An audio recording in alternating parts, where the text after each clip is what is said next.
আসসালামু আলাইকুম দর্শক, আজ আমরা আপনাদের সামনে নিয়ে এসেছি এমন একটি সংবাদ যা দেশের প্রতিটি সরকারি কর্মকর্তা কর্মচারীর হৃদয়ে আশার নতুন সঞ্চার করতে চলেছে।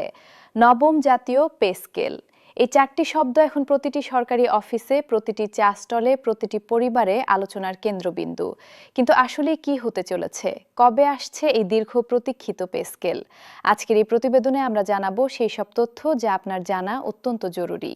জাতীয় বেতন কমিশন সম্প্রতি জানিয়েছে তাদের পূর্ণাঙ্গ কমিশন সভার সর্বশেষ তারিখ আগামী বৃহস্পতিবার ৮ জানুয়ারি দুপুর ১২টায় সচিবালয়ে অনুষ্ঠিত হবে এই গুরুত্বপূর্ণ সভা।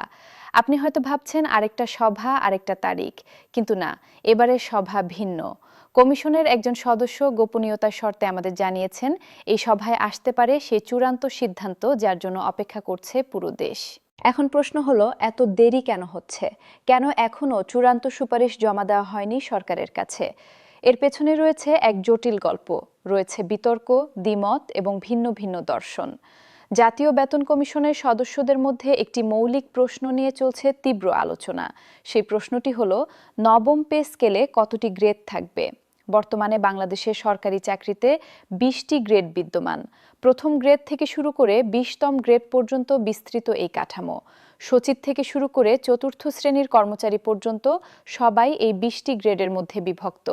কিন্তু নবম পে স্কেলে এই সংখ্যা কি থাকবে একই, নাকি পরিবর্তন আসবে? এই প্রশ্নেই আটকে গেছে পুরো প্রক্রিয়া। কমিশনের ভেতরে ৩টি ভিন্ন মতবাদ তৈরি হয়েছে। প্রথম দলটি বিশ্বাস করে বর্তমান ২০টি গ্রেড ঠিক রাখাই উচিত। তাদের যুক্তি শক্তিশালী। তারা বলছেন গত কয়েক দশক ধরে এই কাঠামোতে কাজ হচ্ছে, প্রতিটি বিভাগ, প্রতিটি অফিস এই ব্যবস্থায় অভ্যস্ত। এখন যদি হঠাৎ করে গ্রেড সংখ্যা পরিবর্তন করা হয় তাহলে বিশাল প্রশাসনিক জটিলতা তৈরি হবে। নতুন করে পদ পুনর্বিন্যাস করতে হবে, হাজার হাজার কর্মকর্তা কর্মচারীর পদমর্যাদা নতুন করে নির্ধারণ করতে হবে। এতে সময় লাগবে, অর্থ লাগবে এবং সবচেয়ে বড় কথা, বিভ্রান্তি তৈরি হবে। তাদের মতে বিদ্যমান ২০টি গ্রেড বহাল রেখে কেবল বেতন ভাতা যুক্তিসঙ্গত হারে বাড়ালেই চলবে। মূল্যস্ফীতি বিবেচনা করে, জীবনযাত্রার ব্যয় বিবেচনা করে যদি বেতন বৃদ্ধি করা হয় তাহলে কর্মচারীরা সন্তুষ্ট হবেন।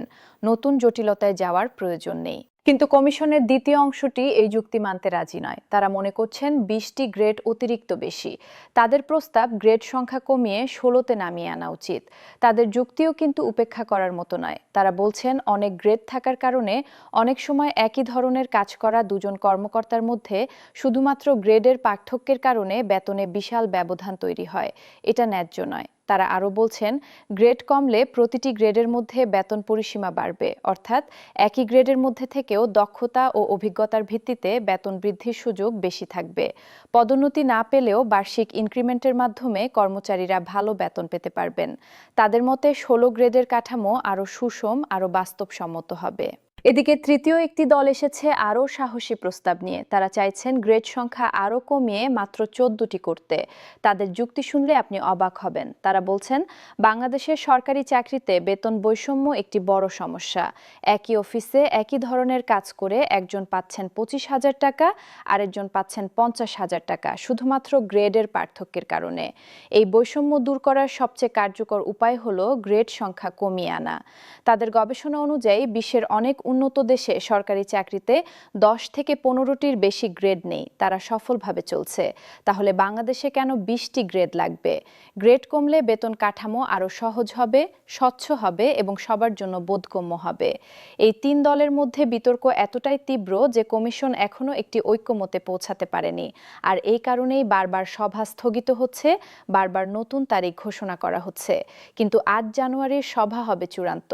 কমিশন জানিয়েছে এই সভায় যে কোনো মূল্যে একটা সিদ্ধান্তে পৌঁছাতে হবে, আর দেরি করা যাবে না। দর্শক, এবার আসুন জেনে নিই কমিশনে পর্যন্ত কি কি কাজ করেছে। জাতীয় বেতন কমিশন গঠিত হওয়ার পর থেকে তারা দেশব্যাপী ব্যাপক জরিপ চালিয়েছে। বিভিন্ন সরকারি বেসরকারি সংস্থা, কর্মচারী সংগঠন, ট্রেড ইউনিয়ন এবং বিশেষজ্ঞদের কাছ থেকে শতাধিক প্রস্তাব এবং মতামত সংগ্রহ করেছে। প্রতিটি প্রস্তাব মনোযোগ সহকারে পড়া হয়েছে, বিশ্লেষণ করা হয়েছে।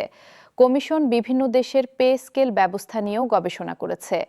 ভারত, পাকিস্তান, শ্রীলঙ্কা, মালয়েশিয়া, থাইল্যান্ড সহ আঞ্চলিক দেশগুলোর বেতন কাঠামো পর্যালোচনা করা হয়েছে। ব্রিটেন, কানাডা, অস্ট্রেলিয়ার মতো উন্নত দেশের সিভিল সার্ভিস পে স্ট্রাকচারও অধ্যয়ন করা হয়েছে। এসব দেশের অভিজ্ঞতা থেকে শেখার চেষ্টা করা হয়েছে। কমিশন বাংলাদেশের অর্থনৈতিক বাস্তবতাও গভীরভাবে পর্যবেক্ষণ করেছে।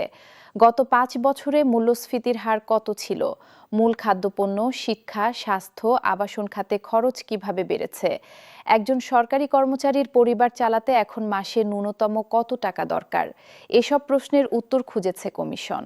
তাদের গবেষণায় উঠে এসেছে উদ্বেগজনক তথ্য। গত 5 বছরে দ্রব্যমূল্য বৃদ্ধি পেয়েছে গড়ে 45 থেকে 50%, কিন্তু সরকারি কর্মচারীদের বেতন সেভাবে বাড়েনি, ফলে তাদের ক্রয় ক্ষমতা কমেছে। জীবনযাত্রার মান নিম্নমুখী হয়েছে, অনেকে দ্বিতীয় কোনো আয়ের উৎস খুঁজতে বাধ্য হচ্ছেন, কেউ কেউ পাশাপাশি টিউশনি করছেন, কেউ ছোট ব্যবসা করছেন। এই পরিস্থিতিতে নবম পে স্কেল শুধু একটা বেতন বৃদ্ধির বিষয় নয়, এটা কর্মচারীদের সম্মানের বিষয়, এটা তাদের মর্যাদার বিষয়। একজন সরকারি কর্মচারী চান তার সন্তান যেন ভালো স্কুলে পড়তে পারে, তার পরিবার যেন পুষ্টিকর খাবার খেতে পারে, অসুস্থ হলে যেন ভালো চিকিৎসা নিতে পারে, বাড়ি ভাড়া, যাতায়াত খরচ মেটানোর পরও যেন মাসের শেষে কিছু সঞ্চয় করতে পারে। কিন্তু বর্তমান বেতন কাঠামোতে এসব স্বপ্ন পূরণ করা অনেক কর্মচারীর জন্যই কঠিন হয়ে পড়েছে।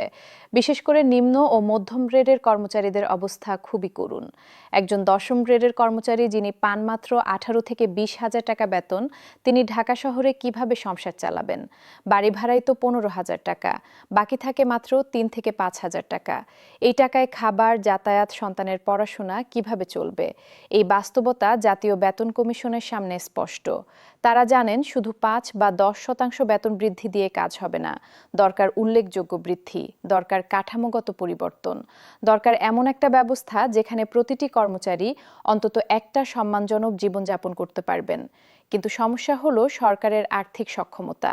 বর্তমানে সরকারি কর্মচারীদের বেতন ভাতা বাবদ বার্ষিক খরচ প্রায় 75 থেকে 80 হাজার কোটি টাকা।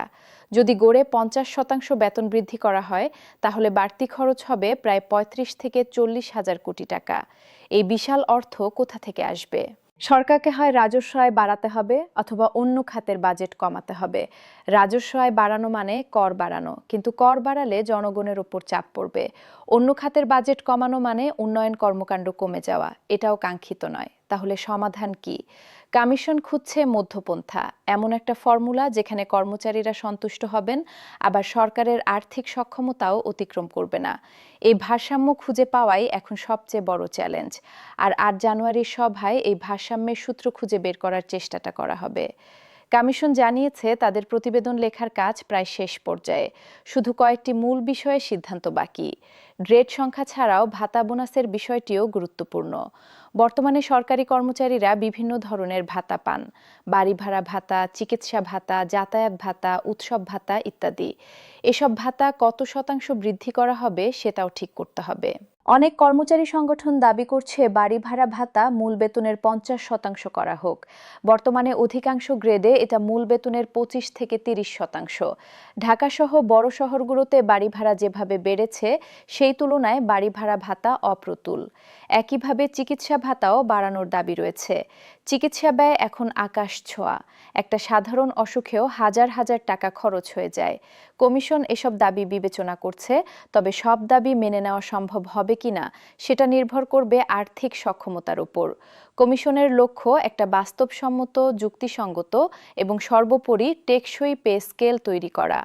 এমন একটা স্কেল যা আগামী 5 থেকে 7 বছর কার্যকর থাকবে, যতদিন না পরবর্তী পে কমিশন গঠিত হয়।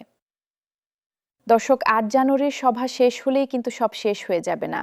সভায় সিদ্ধান্ত হওয়ার পর কমিশনকে একটা বিস্তারিত প্রতিবেদন তৈরি করতে হবে। সেই প্রতিবেদনে থাকবে তাদের সব সুপারিশ, কেন তারা এই সিদ্ধান্ত নিলেন তার যুক্তি, কিভাবে এটা বাস্তবায়ন করা যাবে তার রূপরেখা। এই প্রতিবেদন জমা দেওয়া হবে সরকারের কাছে, তারপর শুরু হবে নতুন পর্ব। অর্থ মন্ত্রণালয় প্রতিবেদন পর্যালোচনা করবে, হিসাব নিকাশ করবে যে এই সুপারিশ বাস্তবায়ন করতে কত টাকা লাগবে, সেই টাকা বাজেটে রাখা সম্ভব কিনা।